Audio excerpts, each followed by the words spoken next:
Bonsoir et bienvenue dans Une semaine dans le monde. Quels sont les grands événements qui vont marquer l'année 2016? Alors on n'est pas voyant ici, mais on a quand même quelques idées. On va en parler ce soir avec nos invités, avec vous Nicolas Vado. Bonsoir Nicolas. Bonsoir. Vous êtes dessinateur pour Le Vif, L'Express et L'Écho et vous êtes également vice-président de Cartooning for Peace, auteur de cette BD, 7 ans de bonheur ou presque. C'est la crise illustrée avec vos dessins. François Clémenceau, bonsoir. François, rédacteur en chef au service international du Journal du Dimanche, auteur de Hillary Clinton de A à Z, c'est aux éditions du Rocher. Et en janvier-février, il y aura une version réactualisée en chinois et en indien. Également, c'est un livre qui marche du tonnerre de Dieu, distribué dans le monde entier. Voilà, on est très content pour vous. C'est l'effet Et voilà, c'est l'effet Hillary. François Dorcival, bonsoir, éditorialiste au Figaro Magazine et à Valeurs Actuelles, qui sort un hors-série Les secrets de la Terre Sainte. Ziad Limam, bonsoir, directeur du mensuel Afrique Magazine, et on peut vous lire également sur votre blog Changement d'air. Le 8 novembre 2016, les États-Unis auront un nouveau président. Qui sera le 45e président des États-Unis? Hillary Clinton pour les démocrates ou Donald Trump pour les républicains. Tous les deux sont aujourd'hui favoris. On va les écouter. Je pense que ce que dit le sénateur Sanders a certainement du sens en ce qui concerne les inégalités que nous avons chez nous. Mais nous ne sommes pas le Danemark. J'aime beaucoup le Danemark. Nous sommes les États-Unis d'Amérique et c'est à nous de contrôler les excès du système capitaliste pour ne pas qu'il dégénère et ne cause pas le genre de débordement que nous voyons dans notre système économique. Mais ce serait une grosse erreur que de nous retourner contre un système qui a permis aux États-Unis d'avoir la meilleure classe moyenne du monde moderne. Senator Sanders? Donald J. Trump préconise une fermeture totale à tous les musulmans qui souhaitent entrer aux États-Unis jusqu'à ce que les représentants élus du Congrès nous disent exactement ce qui se passe.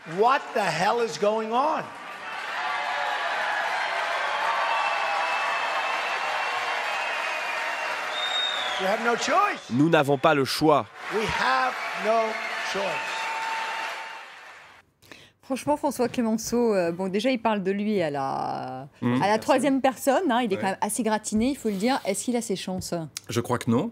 Mais vous allez me dire, mais dans ce cas-là, pourquoi il fait de tels scores? C'est parce que les États-Unis vivent depuis le mois d'août et probablement jusqu'en février-mars, c'est-à-dire jusqu'à ce qu'on ait les 3-4 premiers scrutins des primaires, une période d'exutoire, de défoulement où finalement les électeurs républicains, et attention, uniquement les électeurs républicains, en profitent pour dire à quel point ils sont mécontents à la fois de la façon dont est dirigé le pays, à la fois de la façon dont leurs élus mènent une politique qui ne mène nulle part au Congrès, et donc se tournent vers ce populiste qui dit tout haut ce que beaucoup pensent tout bas, mais n'apporte pas franchement de solution. Et c'est pour ça que vous allez assister à une deuxième période, au printemps et peut-être même à la fin de l'hiver, où finalement, au lieu de répondre à la question qui traduit le mieux ce que nous pensons, Donald Trump va devenir quel est celui qui est capable de battre Hillary Clinton. Et c'est là où finalement il va y avoir un tout petit peu d'effort à faire sur soi-même, mais c'est ce que font la plupart des électeurs cycle après cycle. Si vous regardez qui est arrivé en tête des élections primaires républicaines en 2008, c'était Rick Santorum, qui était un ultra-religieux du Midwest, et on a bien vu que peu de temps après, il a disparu. En 2004, c'était le pasteur Mike Huckabee, qui était arrivé également en tête des primaires républicaines sur les 2-3 premiers scrutins. Et puis lui aussi a disparu. Pourquoi? Parce qu'il y a un moment où, au-delà de l'effet de sympathie, d'engouement, de révolte, avec un candidat qui incarne tout cela, eh bien on fait un choix un peu plus réaliste, parce que la bagarre, au final, elle se fait entre un démocrate et un républicain, et qu'on choisit le meilleur. En fait, qui a vraiment ses chances, François Dorcival, c'est comme Hillary Clinton. Est-ce que vous êtes fan d'Hillary Clinton? Naturellement, on est tous fans d'Hillary Clinton. Non, ce que je crois, en revanche, c'est que Trump est le seul capable de faire vraiment élire Hillary Clinton.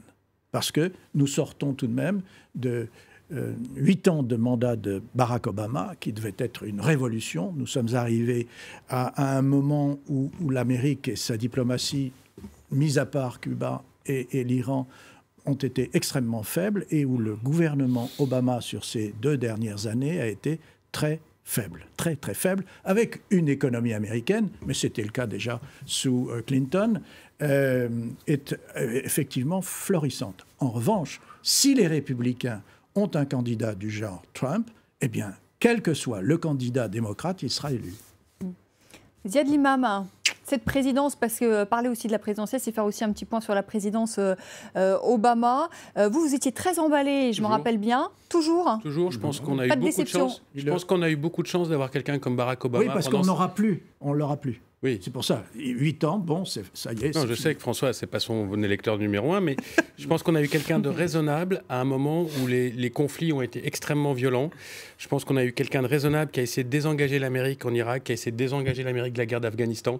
Je pense qu'on a quelqu'un de raisonnable qui évite que l'opinion publique américaine parte totalement en vrille sur la question de l'islam, sur la question des minorités, etc. Et je pense que c'est quelqu'un de raisonnable qui a remis l'Iran dans le circuit parce qu'on en a besoin pour régler les problèmes. Et je pense que c'est aussi quelqu'un de raisonnable en termes intérieurs, parce qu'il y a eu une voie raisonnable en termes d'égalité aux États-Unis, en tout cas sur le terrain social et médical, c'est lui, et qu'il y a eu une voie raisonnable sur les questions des armes, c'est quand même lui. Et que si, heureusement, il n'aura pas fait grand-chose quand même. Oui, mais ça aurait été une voie. Oui, non, mais c'est pas ça aurait été une voie, mais dans la réalité... Vous connaissez très bien le système américain, ça ne dépend pas du président, ça dépend d'un Congrès qui est totalement vendu au lobby des armes, et c'est comme ça, et ça mettra du temps. Ça, c'est un. Deux, moi, je suis d'accord avec notre ami Clémenceau, mais je trouve quand même que Huckabee, etc., c'était quelque chose, c'était l'évangélisme américain, c'était le côté église, tout ça, etc. Là, avec Trump, on est sur quelque chose de plus difficile. D'abord avec un discours extrêmement violent sur le plan ethnique, sur le plan des minorités, avec quelque chose qui est admis par l'opinion. On peut dire des énormes... Ouah, quand même, quand on a les scores qui se trimballent, c'est dire que ça devient mainstream, comme ils disent aux États-Unis, de dire les musulmans ceci, les minorités cela, les noirs ceci, etc. Et je pense que c'est un signe, comme en France, de la maladie de la démocratie.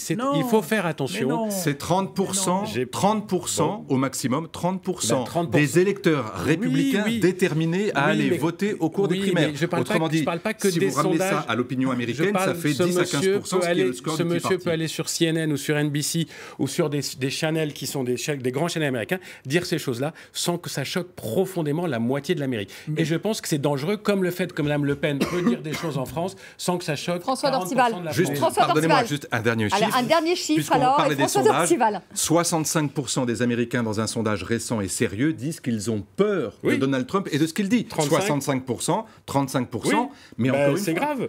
C'est pas une petite minorité de rien du tout. De tiers, un tiers. Eh ben non, c'est pas grave parce que c'est l'Amérique. Donc c'est pas grave. Enfin, je veux dire par là que effectivement, c'est quand même, ça restera, quel que soit le président ou la présidente élue, la première puissance du monde. Moi, on aimerait bien qu'elle soit en train de bonne moine. Je me rappelle tout de même que les dernières années de la présidence Clinton n'étaient occupées que par l'affaire Monica Lewinsky, et pendant ce temps-là, l'Amérique était en plein boom. Donc, je n'ai pas d'inquiétude concernant l'Amérique, sauf quand elle est faible. Parce que quand elle est faible, tout le monde devient excité, extrémiste, et ça devient dangereux. Cette élection se déroule selon les primaires républicaines et les primaires démocrates, jusqu'aux conventions qui désigneront effectivement les candidats de chaque camp. Nos commentaires n'auront d'intérêt que par rapport au passé, comme vient de le faire François Clémenceau. Et pour ce qui est des sondages à venir, ne les prendre au sérieux qu'à partir du mois de septembre, pas avant. Voilà, ça, c'est l'expérience qui le dit. Nicolas Vado. Alors moi, Donald Trump, je vais en profiter pendant les 2 mois qu'il est encore là, parce que, en tant que citoyen, je ne regrette pas du tout George Bush. En tant que dessinateur, je le regrette beaucoup. Obama, on n'a jamais réussi à le dessiner correctement. Personne n'a réussi à le dessiner correctement. C'est vrai, aucun dessinateur dans le monde, même les Américains. Parce que c'est un raisonnable. Donald Trump, c'est intellectuel. C'est un cadeau pour nous, Donald Trump. Alors j'ai des dessins américains d'abord. Ce dessin, on voit Barack Obama qui dit « Nous réussirons, l'islam n'est pas notre ennemi c'est le radicalisme, la peur et l'ignorance. » Le voilà pour vous. C'est Donald Trump. Il y a ce dessin aussi de Jim Morin qui reprend le slogan de Donald Trump. C'est pas Make America Great Again, mais Make America Hate Again. Et j'aime beaucoup. Et vous voyez, là, comme il le dessine, c'est vraiment le type qui cassait la gueule à la récré à tout le monde. On a vraiment l'impression de ça quand on voit Donald Trump. Oui. Ce dessin aussi, Le grand absent, c'est quand même Jeb Bush et Jeb Key, parce que s'il y en a un qui a complètement raté sa campagne pour l'instant, c'est quand même lui. On ne sait pas où il va aller, à ce stage en tout cas. Et puis ce dessin de Chapat que j'aime beaucoup, House of Clinton saison 2. C'est vieux, mais il est quand même toujours très efficace. Ouais. Et puis ce dessin de Pierre Kroll en Belgique, il arrive un jour présidente, ridicule, après un noir, une femme, mais où va-t-on? Je trouve ça assez drôle, mais c'est vrai que nous, dessinateurs de presse, Donald Trump, on espère qu'il ne sera pas là longtemps en tant que citoyen, mais en tant que dessinateur, on le regrettera. De nombreuses élections cette année sur le continent africain, on va en citer quelques-unes. Il y en a qui nous intéressent plus que d'autres. Le Niger en février, le Bénin en mars, le Tchad en avril, le Congo-Brazzaville en juillet, la République démocratique du Congo en novembre. Alors certains ont modifié la Constitution pour pouvoir se représenter. C'est le cas du Congolais Denis Sassou Nguesso. Et François Hollande avait réagi dans un premier temps à cette consultation populaire, à ce référendum constitutionnel. Voilà ce qu'en a dit le chef de l'État. Nous respectons les choix, toujours des autorités légitimes. Au Congo, le président Sassou peut consulter son peuple. Cela fait partie de son droit et le peuple doit répondre depuis, il faut quand même le dire, et assez rapidement. François Hollande a rétro-pédalé. Ziad Limam, il y a eu 2 élections quand même à Oris cette année. C'est le Congo-Brazza et c'est la République démocratique du Congo. Il y a une élection à Oris, c'est la République démocratique du Congo. Brazzaville, c'est plus complexe parce que c'est un pays plus petit où je pense que le président Sassou... on parlait de réalisme, je pense qu'il y a un réalisme d'État qui fonctionne assez bien et il y a peut-être un manque d'opposition unie. Ce qui rend les alternances très compliquées en Afrique, c'est qu'il n'y a pas d'opposition unie. Il faut réunir les oppositions sur des thématiques communes pour pouvoir mettre en danger des pouvoirs qui s'appuient aussi sur des lobbies. C'est comme l'Europe, c'est comme l'Amérique, c'est comme partout. Il y a des lobbies d'argent, des lobbies industriels, des lobbies ethniques, des lobbies régionaux qui participent à maintenir des pouvoirs en place.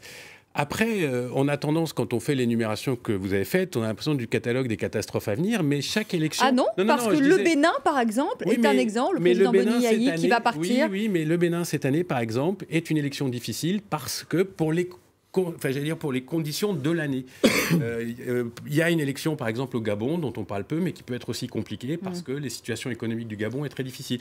Donc, je pense qu'il faut essayer de regarder l'Afrique avec 2 regards. Le premier, c'est de ne pas plaquer systématiquement notre culture occidentalo-euro-américaine sur des élections africaines. Il y a des circonstances locales qui sont difficiles. Et la deuxième chose, c'est que si on regarde la grande tendance, il y a quand même une évolution positive de la gouvernance à travers toute l'Afrique. Et c'est une évolution qui est très importante parce qu'on en reparlera tout à l'heure, je pense, à la fin de l'émission, sur nos souhaits et nos regards sur l'année à venir personnelle. C'est quand même un continent qui va peser 4 milliards d'habitants à la fin du siècle. 5% de croissance déjà. Oui, mais 5% de croissance à 4 milliards d'habitants, c'est un tsunami mondial. Mais pourquoi il ne reste pas alors ? Pourquoi quoi ? Pourquoi l'Afrique remonte-t-elle vers le nord et vers l'Europe ensuite ? Parce que 5% de croissance, il faudrait 20% de croissance. Voilà. Parce que les conflits, dans un continent aujourd'hui 2 milliards, mais demain 4 milliards d'habitants, il y a des conflits partout. François, je vous rappelle qu'au cœur de l'Europe, nous avons vécu des conflits d'une violence et d'une sauvagerie il n'y a pas si longtemps que ça, il y a 15 ans. Je ne fais pas de comparaison culturelle, mais je veux dire, toute l'Afrique n'est pas émergente, mais... Sur le plan de la gouvernance... Il y a un gros problème. Non, sur le plan de la gouvernance, de là où on vient et vers là où on va, il y a beaucoup de mieux. Il y a beaucoup de mieux par pays. Il y a de la presse, il y a des sociétés civiles, il y a des partis, il y a des élections, il y a des présidents qui, même quand ils contournent ou trafiquent leur constitution, sont obligés de faire face à une opinion publique qui est moins pétrifiée et tétanisée qu'auparavant. On a le cas du Burkina Faso, même si on peut le décrypter un petit peu plus en détail, mais quand même, le Burkina Faso est une forme de révolution dans ce contexte, et c'est pas inintéressant. C'est pas juste le poids des bottes et des dictatures. Il y a des changements. Il y a une élection que vous avez citée tout à l'heure et que Ziad n'a pas encore commenté, c'est celle du Tchad. Oui. Le Tchad, c'est un endroit extrêmement sensible où la présence française est forte parce qu'il y a des accords de sécurité et de défense entre les deux pays, parce qu'il y a une base militaire, parce que nous sommes au sud immédiat du Sahel, mais aussi de la Libye. On ne peut pas ne pas se souvenir de toutes les incursions de la Libye, d'une Libye qui est pulvérulente aujourd'hui, avec effectivement la présence de Daesh sur son sol. Et donc, l'élection au Tchad va être très très importante pour la France. Est-ce qu'elle n'est pas faite ? Justement, c'est ce que nous allons voir. Non, mais pour les Français, elle est faite. Pour les puissances occidentales, elle est faite. Oui, pour les Tchadiens aussi, elle est faite. Pour les Tchadiens, elle est probablement faite. Voilà, oui, mais encore une fois, je vous dis... C'est Idriss Déby qui va succéder à Idriss Déby. Ben oui, mais c'est important. Quel que soit le jugement qu'on ait sur Idriss Déby ou le jugement qu'on ait sur X ou Y, est-ce que ces sociétés ont généré des oppositions, j'allais dire, solides et unies pour déboulonner ou renverser légitimement. Oui, mais c'est toujours très compliqué aussi dans des dictatures ou des pays qui sont serrés, justement, d'avoir un développement d'une opposition. Par exemple, la société civile n'est pas la même au Burkina Faso qu'elle n'est aujourd'hui au Congo-Brazzaville, parce que la liberté n'est pas non plus la même au Burkina, malgré tout. Il y avait quand même une certaine liberté de presse. Il y a une société civile moins, très par exemple, active au Congo-Brazzaville. Mais peut-être qu'il faudrait un leader de l'opposition pour coaliser ces énergies. François Clémenceau, est-ce que vous avez le sentiment aussi que ce continent se démocratise? Oui, et le mot essentiel qu'on a tous commenté ici, c'est le mot de société civile. Je crois que c'est vraiment ça qui donne le cœur de la question.